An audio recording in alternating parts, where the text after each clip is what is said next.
It's the Frank Show. What? The Frank Show. Frank. Come on, the Frank Show. What? What? The Frank. Frank Show. Frank. Come on, the Frank Show. What? The Frank Show. Come on, the Frank Show. It's time for the show. Aloha, it's Frankie Boy here, and it is review time yet again. Now, this is one I've been looking forward to for quite a while. Ever since the announcement at PSVR Games Week, Apex Construct has been on my radar. So, when the developers reached out and asked if I'd like to fly over to Sweden and check it out before launch, I jumped at the chance. Now, this is coming from a new team, but don't let that worry you. Fast Travel Games is comprised of industry veterans who have spent their adult lives working on games. Now, with a mix of action and exploration, Apex Construct equips you with a bow and arrow and sets you off to discover the mysteries of a torn world. But is it any good? That's what you're here to figure out. Now, before we get started, I did get a review key for this game, but as always, my opinion cannot be purchased. Finally, if you enjoyed this video and want to stay in the loop on the latest and greatest in virtual reality, consider subscribing. Now, on to the review! I've been looking for you for a long time. The world has changed. It's been ripped apart by an unknown force. First up, story. Pulled from the void and tossed into a war between two feuding AI systems, you are the last human and your purpose is unknown. Although, after spending a little time in this torn world, you realize you are not the first of your kind to visit this place. Without spoiling anything for you, this one is a mystery. The story is told through voiceover narration and notes and audio logs strewn throughout the world. You can choose to skim past the narrative or dive deeper into this strange place. Regardless, it's a tale I've enjoyed and one I think you'll find engrossing and immersive. Visuals. This one is gorgeous on both the Pro and original PS4, although the Pro version does see some improved resolution and a few extra set pieces. Set in a futuristic Stockholm, the mix of both urban and natural settings creates a stunning overgrown atmosphere that is just as much a joy to see as it is to explore. The robotic enemies shine, and other than a little tearing here and there, everything fits wonderfully into this world at conflict. Audio. Now, a pretty game doesn't make a great game. Audio plays a huge role, and Apex definitely delivers. From the mechanical footsteps of your enemy combatants to the rush of waterfalls, the audio atmosphere sucks you in. Arrow shots pack that satisfying punch, and a chirp of birds and wrestle of the wind pull everything together. Also, you'll be glad to hear that they have taken full advantage of spatial audio, and I really think the voiceover narration fits well.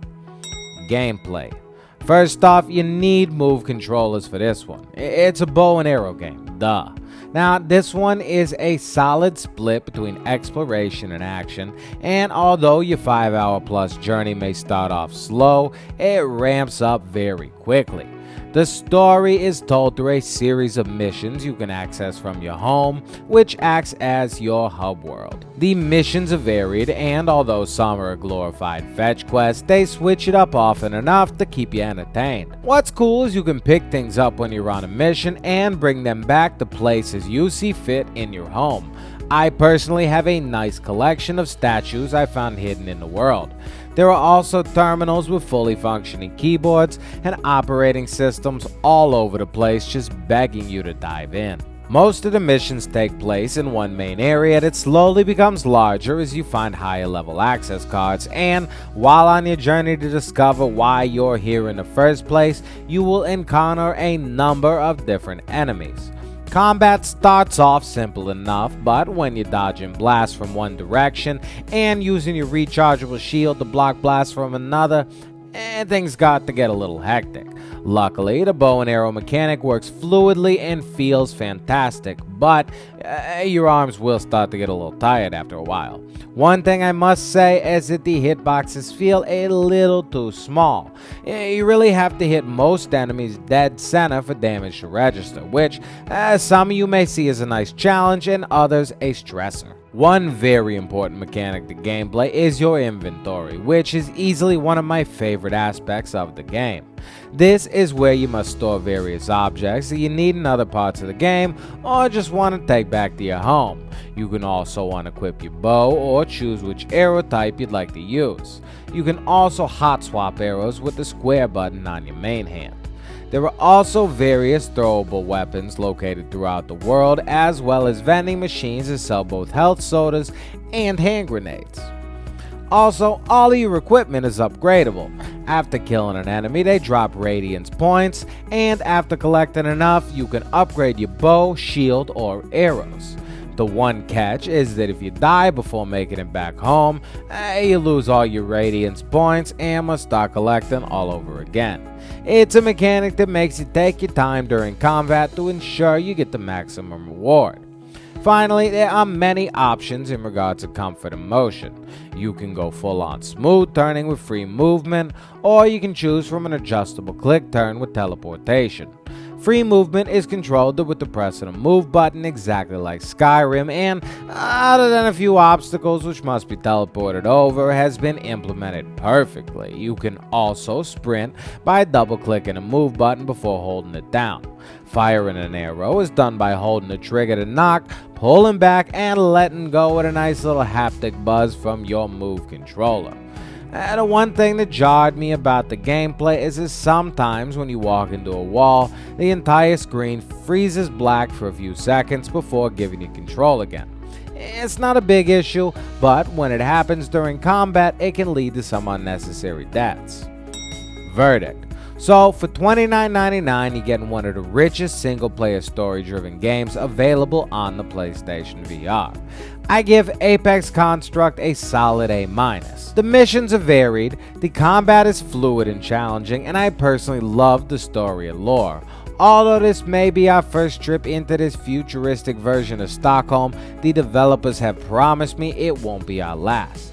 This game really is a shining star and may even go on to become one of the best single-player VR games of 2018. So, if you've been looking for something deeper, you've come to the right place.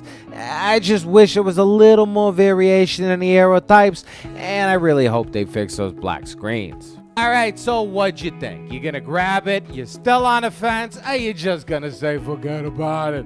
Let me know in the comments. Thank you for coming through. Hope you enjoyed the review. Hit that thumbs up if you'd like, but more importantly, if you want to stay up to date on everything PlayStation VR and you don't mind this ugly mug, friggin' subscribe. I mean, come on. Smooches.